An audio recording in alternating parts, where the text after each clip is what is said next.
இன்னைக்கு நம்ம குரோகோஸ் basketball 10th episode தான் பார்க்க போறோம். அண்ட் வீடியோ பார்த்துட்டு இருக்கிறீங்க, மறக்காம லைக்கும் ஒரு கமெண்ட்டையும் போட்டுருங்க, அப்பதான் நிறைய பேருக்கு வீடியோ ரெக்கமெண்ட் ஆகும். குரோகோ அந்த டொமோக்கி கிட்ட போயிட்டு நான் ககாமிக்கு பதிலா ரிவெஞ்சாங்க வந்திருக்கேன்னு சொல்ல, டொமோக்கியும் சிரிச்சுக்கிட்டு அவனோட ஃப்ரெண்ட்ஸ் கிட்ட ஓகே கைஸ் நான் இவனை டார்கெட்டா வச்சுக்கிறேன், ரிவெஞ்சாங்க வந்திருக்கான் ஆமாங்கும் போது மேட்சும் கன்யூ ஆயிட்டு இருக்குது. அடிப்பட்டவனுக்கு அப்படியே காத்து வீசிக்கிட்டு இருக்கேன். அந்த டொமோக்கி இருக்கிறான்ல அவன் குரோகோவை திருப்பி வெறுப்பேத்துறதுக்காக மேட்சை ஜெயிக்கணும் அப்படின்னா உன்னோட சீனியர்ஸ் அந்த ககாமியை உள்ள இறக்கி இருந்திருக்கணும், பட் உன்ன இறக்கி இருந்திருக்காங்க போது உன்னோட சீனியர்ஸ் அந்த அளவுக்கு ரொம்ப டிபெண்டபிளா இல்லாத மாதிரி தான் தெரியுது. எனிவேஸ் நீங்க ரெண்டு பேரும் இல்லாம சீனியர்ஸா இருந்தே தோக்கடிக்க போறேன் அப்படின்லாம் டைலாக் விட்டுருந்தானுங்க. பாத்தியா அவனை திருப்பி உள்ள இறக்கிட்டானுங்க அவனுங்க. இல்ல நான் தான் ஆடுறேன்னு சொன்னேன், நீ மேட்ச் ரொம்ப நேரமா கவனிச்சிருந்தாலே தெரிஞ்சிருந்திருக்கும். நீ நினைக்கிற மாதிரி எங்களோட சீனியர்ஸ் கிடையாது. எங்க சீனியர்ஸுக்கு அதிகமாவே தன்னம்பிக்கை அப்படிங்கறது இருக்குது. அவங்களுக்கு தன்னம்பிக்கை இருக்குதுன்னா அவங்களோட ஜூனியர்ஸான எங்களுக்கு அவங்க மேல அதிக நம்பிக்கையும் மரியாதையும் இருக்குது. சோ நான் ஒரு ஜூனியரா என்னோட சீனியர்ஸுக்கு சப்போர்ட் பண்ண போறேன் அவ்வளவுதான். ஏன்னா அவங்க மேல எனக்கு மரியாதை இருக்குன்னு சொல்லி அடுத்த செகண்ட் ஆளு காணாம போயிடுறான். உள்ள போந்து மிட்டோபிட் இருந்து ஒரு பாஸ் வாங்கி அதை யூகாக்கும் போட்டு அந்த இடத்துல ஒரு டங்க் அடிக்கிறானுங்க. அது ஒரு மேஜிக்கல் பாஸ் அப்படின்னு எல்லாரும் ஷாக் ஆகுறது மட்டும் இல்லாம அந்த கேப்டனும் அது பயங்கர டேஞ்சரஸா இருந்தது. ஆனா அது எப்படி அவனுங்க பண்ணானுங்க, அந்த பால் அவன் கரெக்டா எடுக்கிறதுக்காக எப்படி அந்த டிஃபென்ஸ்ல இருந்து அவன் பிரேக் ஆகி போனான்னு அவனால ஏத்துக்க முடியாம இருக்கேன். அடுத்து சேவோ பால் எடுத்துட்டு போயிட்டு இருக்கும் போது பாஸ் பண்ண போற தருவாயில நம்ம யூகா உள்ள போது அந்த பாலை ஸ்டீல் பண்றானா மறுபடியும் அவங்களால நம்ப முடியல. மிட்டோபிட்ட கொடுத்து திருப்பி அந்த இடத்துல ஒரு பாயிண்ட் எடுக்க என்னடா நடக்குதுன்னு அவங்க யாருக்கும் ஒன்னும் புரியல. பட் இருந்தாலும் மேட்சை பார்த்துட்டு இருந்தா அந்த சேவோட கோச்சுக்கு ரைட்டு நம்மளோட மூஸ் எல்லாம் அவங்க கண்டுபிடிக்க ஆரம்பிச்சிட்டானுங்க. இதுக்கு முன்னாடி இப்படி நடந்தது இல்லையே நினைக்கும் போது அப்ப நம்ம யூகா அவங்களோட கேப்டன் கிட்ட வந்துட்டு சர்காஸ்டிக்கா கைஸ் உங்க மேட்சோட சீடியை போட்டு பார்த்து எங்க சிடி பிளேயரே தேஞ்சு போயிடுச்சுன்னு சொல்லுவான். சோ அந்த அளவுக்கு அவங்களோட மேட்சஸ் அனலைஸ் பண்ணிருக்காங்க. இந்த ரியோட்டாவோட ஃப்ரெண்டும் எக்ஸ்பிளைன் பண்றான், இந்த சேவோ பார்த்தா ஏதோ விதமான ஏன்ஷியன்ட் மார்ஷியல் ஆர்ட்ஸ் தான் இந்த ஒரு ஸ்போர்ட்ல பயன்படுத்துறாங்க. சோ இன்னைக்கு இருக்கிற மாடர்ன் ஸ்போர்ட்டை விட அது ரொம்ப டிஃபரெண்டா இருக்கும். ஆனா அதுவே தான் அவங்களுக்கு பிரச்சனையாவும் அமைஞ்சிருக்குதுன்னு சொல்ல இங்க ரீகோவும் நினைச்சு பாக்குறாங்க. என்னன்னு பார்த்தா இந்த சேவோ அந்த பழைய மார்ஷியல் ஆர்ட்ஸ் டெக்னிக்ஸ் எல்லாத்தையும் மாஸ்டர் பண்ணியிருக்காங்கல்ல, அது ஒரு ஹாபிட்டாவும் மாத்தி வச்சிருக்காங்க. சோ இவென்ச்சுவலி ஏதாவது ஒரு டெக்னிக்கோ ஏதோ ஒரு மூவ்மெண்ட்டோ உங்களுக்கு ஹாபிட்டா மாறிடுச்சுன்னா ஈவன் அவங்க இப்போ ஒரு ரைட் சைடு ஓட போறாங்க அப்படிங்கும் போது அவங்களோட கால் ஆட்டோமேட்டிக்கா ரைட் சைடை நோக்கி தான் நிக்கும். இந்த ஒரு விஷயத்தை தான் அவங்க டிவிடி பிளேயர் வந்து போட்டு பார்க்கும்போது நம்ம யூகா கண்டுபிடிச்சிட்டு எனக்கு ஒரு ஐடியா இருக்குதுன்னு கூட சொல்லியிருந்திருப்பான். இவென்ச்சுவலி அந்த சேவோக்கு எதிராக எப்படி ஆடணும் அப்படிங்கறத அவங்க தியரட்டிக்கலா பிரேக் பண்ணியிருந்திருப்பாங்க ஏற்கனவே. பட் அதை பிராக்டிக்கலா கொண்டு வரணும்னா அதுக்கு டைம் ஆயிருக்கும். அந்த ஒரு டைம் தான் பார்த்தா ஃபர்ஸ்ட் ஆஃப் ஃபுல்லா சோ அவங்க கேமுக்கு ஏத்த மாதிரி இவங்க ஆடுறதுக்கு இவ்வளவு நேரம் அவங்களுக்கு டைம் எடுத்து வந்திருக்குது. ஆனா அந்த விஷயத்தை அவங்க நினைச்சாலுமே இப்போதைக்கு மிடில் ஆஃப் த கேம்ல மாத்த முடியாது. ஏன்னா அது ஒரு ஹாபிட்டா மாறி இருக்குது. அதாவது அட்வான்டேஜா பயன்படுத்திட்டு அந்த இடத்துல நம்ம ஹீரோஸ் எல்லாம் ஸ்கோர் பண்ணிட்டு இருக்க ககாமியும் சீனியர்ஸ் எல்லாம் மாஸ்க் காட்டுறாங்கன்னு நினைப்பானா. கூடவே குரோகோவோட மேட்சையுமே அவன் பார்க்கும்போது இப்பதான் ஃபர்ஸ்ட் டைம் பெஞ்சில் வந்து குரோகோ எப்படி ஆடுறாங்கிறதே நான் கவனிக்கிறேன்ல, செமையா ஆடுறான்ப்பான்னு வாய பழந்துட்டு இருக்கும்போது ரீகோவும் தெரியும்னு சொல்லுவாள. மேட்ச் போய்கிட்டே இருக்க பார்த்தா நம்ம ஹீரோஸ் 70 அவங்க 69ன்னு சொல்லி லீட் எடுத்துறாங்க. இன்னும் ஒரு 20 செகண்ட் தான் இருக்குது. ஆனா அந்த சேவோட கேப்டன் பயங்கர அக்ரெசிவ் வந்து அங்க ஒரு பாயிண்ட் எடுக்கிறது மட்டும் இல்லாம எங்களை கிங்ஸ் அப்படின்னு சும்மா சொல்லல, நீங்க எங்களை தோக்கடிக்கணும் இன்னும் ஒரு 10 வருஷமாவது ட்ரைனிங் தேவையான பயங்கர அக்ரெசிவா இருக்க. இன்னுமே அவங்க டிஃபென்ஸை பயங்கர ஸ்ட்ரென்தன் பண்றாங்களா, யாரையும் பாயிண்ட் ஸ்கோர் பண்ண விட மாட்டேங்கிறாங்க. பால யாருக்கு பாஸ் பண்றது அப்படின்னு கன்ஃபியூஷன்ல இருக்கும்போது கரெக்டா குரோகோ வருவானா அவனுக்கு போட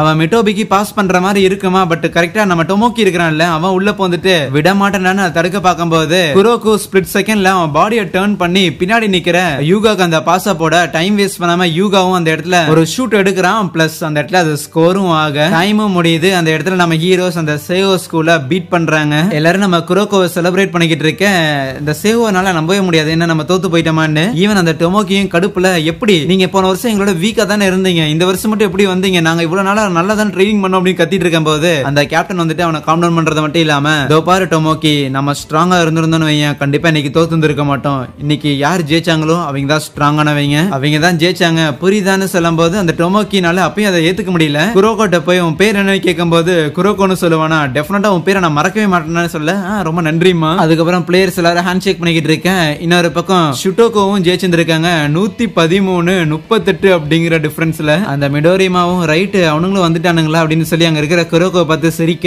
அதுக்கப்புறம் பிளேயர்ஸ் எல்லாரும் லாக்கர் ரூம்ல அப்படியே சாப்பிட்டுக்கிட்டு கொஞ்சம் தேவையான நியூட்ரிஷன் எல்லாம் எடுத்துக்கிட்டு இருக்காங்க. அப்ப நம்ம ககாமி இருக்கிறான்ல அவன் தூங்கிட்டு இருக்கும் போது ரீகோ எழுப்பலான்னு பார்க்க கேப்டன் யூகா இல்ல தேவை கிடையாது, அவன் ஆக்சுவலி தூங்கல, அவனோட எல்லா எனர்ஜியும் சேவ் பண்ணிட்டு இருக்கிறான் அப்படின்னு சொல்லுவான். நம்ம குரோகோவும் இன்னொரு சீனியரும் ரெண்டு பேரும் ரெஸ்ட் ரூமுக்காக போகும்போது அந்த இடத்துல மிடோரிமாவோட ஃப்ரெண்ட் இருப்பானா அவன் குரோகோவை கவனிச்சுட்டு இது வரைக்கும் நீங்க வருவீங்க நான் எதிர்பார்க்கல, இருந்தாலும் அவங்க மேட்சுக்காக தான் நான் எதிர்பார்த்து காத்திருக்கேன்னு சொல்லிட்டு போக லாக்கர் ரூம்ல இருந்து எல்லாரும் மேட்சுக்காக வரும்போது நம்ம மிடோரிமா ரூம்ல தான் கொண்டிருப்பானா. குரோகோவும் தூங்கிட்டு இருக்கிற ககாமியை போய் எழுப்ப எங்க மிடோரியாமாவோட மைண்ட்ல ரைட் இந்த குரோகோ அவனுக்கு புதுசா ஒரு வெளிச்சம் கிடைச்சிருக்கு போல. இது வரைக்கும் எந்த ஒரு நாளும் நான் பிராக்டிஸ் போகாம இருந்தது கிடையாது. எந்த ஒரு பிராக்டிஸ்லயும் நான் ஓபி அடிச்சதும் கிடையாது. என்னோட விரல்ல உள்ள நகம் எல்லாத்தையும் கரெக்டா கட் பண்ணியிருக்கேன். ஈவன் என்னோட ராசி பலன் கூட அருமையா தான் இருக்கு. என்னோட லக்கி பொம்மையான ரக்குனி கையோட கொண்டு வந்திருக்கேன். ஈவன் ஷூலேஸ் கூட பயங்கர டைட்டா போட்டிருந்திருக்கேன். என்னால என்னென்ன பண்ண முடியுமோ அதை எல்லாத்தையும் நான் கரெக்டா தான் பண்ணியிருக்கேன்னு சொல்லி வெளியே வரும்போது அவன் ஃப்ரெண்ட் அவனுக்காக வெயிட் பண்ணிக்கிட்டு இருப்பான். அதுக்கப்புறம் கோர்ட்டுக்குள்ள வந்துட்டு அந்த ஷுட்டோகோவோட கேப்டன், ஓகே கைஸ், இந்த சேரின் மாதிரியான ஒரு புது ஸ்கூல் இவ்வளவு தூரம் வரும் அப்படின்னு யாருமே எதிர்பார்த்திருக்க மாட்டாங்க. நம்மளை எதிர்க்கிறது ஒரு புலியோ இல்லனா ஒரு முயலோ,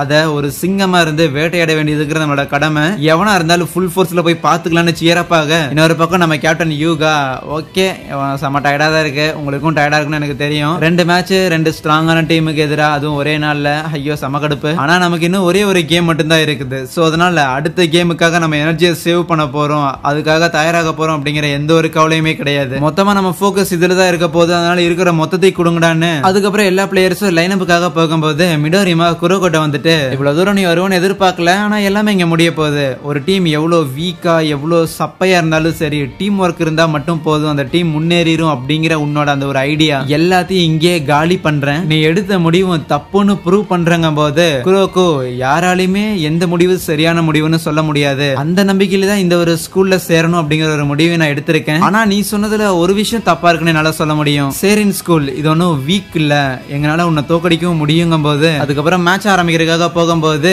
மிடோரிமாவோட ஃப்ரெண்ட் நம்ம ககாமியோட காதுல கேட்கிறபடியே, ஏன் மிடோரிமா நீ குரோகோட்ட மட்டும் தான் பேசுவியோ, அந்த ககாமிட்ட பேச மாட்டியா என்ன? அவன்கிட்ட என்னோட நேரத்தை நான் வீணடிக்க விரும்பல, அவனுக்கு ஏதாவது பேசணும்னா அவனோட கேம் பிளே மூலமா ரிப்ளை பண்ண சொல்லுங்கும் போது ககாமி, புரியுது நீ ஏன் அப்படி சொல்றேன்னு, சில டைம் நானே ஏன் இப்படி ஆடுறேன் அப்படின்னு சொல்லி எனக்கே என் மேல கோவங்கள் இருக்கும். ஆனா அந்த கோவங்கள் எல்லாத்தையும் நான் அடக்கி வச்சு உனக்கு எதிராக ஆடணும்னு நினைக்கிறேன். என்னால இதுக்கு மேலே அந்த கோவத்தை அடக்க முடியாதுன்னு சொல்ல, பாலை டாஸ் பண்ணோன்னே முதல்ல நம்ம ஹீரோஸ் தான் அந்த பாலை எடுக்கிறாங்களா, பட் யாருக்கு பாஸ் போடுறதுன்னு சொல்லி கொஞ்சம் கன்ஃபியூஸ் ஆயிடுறாங்க ஒரு செகண்ட். இருந்தாலும் ஃபர்ஸ்ட் குவார்டர்லயே நம்ம லீட் எடுத்து ஆகணும்னு சொல்லிட்டு குரோகோக்கு ஒரு பாஸ் போட அவன் நேரா ககாமிக்கு தட்டி விடுறானா, அவனும் பாயிண்ட் எடுக்கிற மாதிரி தான் தெரியும். ஆனா உள்ள போந்த மிடோரிமா அதை ஒண்ணுமே இல்லாதவங்க மாதிரி அசால்ட்டா தட்டி விட எல்லாருமே ஷாக் ஆகி போறாங்க.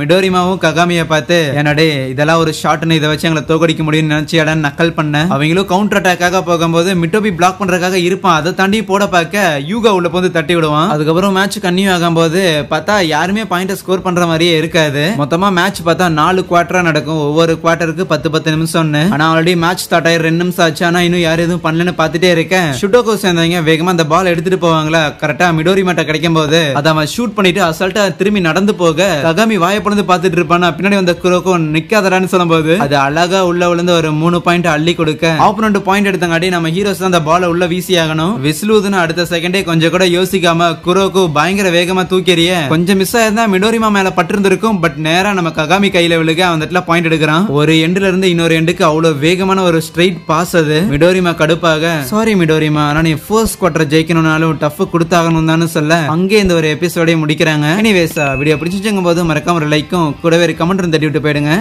Soya, thank you.